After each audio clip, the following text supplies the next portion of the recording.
Guys 2026க்கான election டேட்டும் சொல்லிட்டாங்க. Result என்னைக்கு சொல்ல போகிறோன்னு சொல்லி அந்த டேட்டும் சொல்லிட்டாங்க. எலெக்ஷன் டேட் என்னைக்கு அப்படின்னா ஏப்ரல் 23.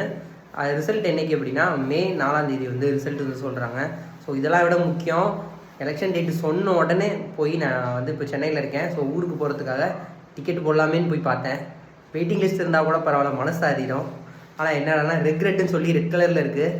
இப்படியும் டிக்கெட் கேன்சல் ஆகாது, புக்கும் பண்ண முடியாது, ஒன்றும் பண்ண முடியாது. ஏன்னா ஏதோ ஒரு லாரி பிடிச்சி தான் போகணுன்னு நினைக்கிறேன். ஏதாவது காய்கறி லாரியில் ஏறி ஊருக்கு போய் அங்கேருந்து பஸ் பிடிச்சி போகணுன்னு நினைக்கிறேன் நான். ஸோ நீங்கள் எப்படி ட்ராவல் பண்ணி எப்படி போக போகிறீங்க, உங்கள் பிளான் என்னன்றதை சொல்லுங்கள். கண்டிப்பாக கமெண்ட்டை சொல்லுங்கள், வீடியோ சப்ஸ்கிரைப் பண்ணுங்கள். உங்களுக்கு அதாவது ஒரு பெரிய ஆக்டரோட படம் ரிலீஸ் ஆச்சு அப்படின்னா ஃபஸ்ட் டே ஃபஸ்ட் ஷோ வந்து டிக்கெட் வந்து நம்ம கேட்போம், இது மாதிரி யார்கிட்ட இருந்தால் கொடுங்க எவ்வளோ இருந்தாலும் பரவாயில்ல அப்படின்னு.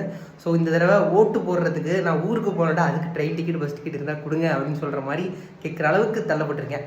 ஸோ வந்து டிக்கெட் இல்லைனாலும் பரவாயில்ல, எப்படியாவது என்ன மாதிரி ஒரு லாரி பிடிச்சாவது ஊருக்கு போயிருங்க. கண்டிப்பாக ஓட்டு போட்டுருங்க. என் வீடியோ லைக் பண்ணிக்கோங்க, சேனல் சப்ஸ்கிரைப் பண்ணிக்கோங்க. அடுத்த வீடியோ பார்க்கலாம். பாய்.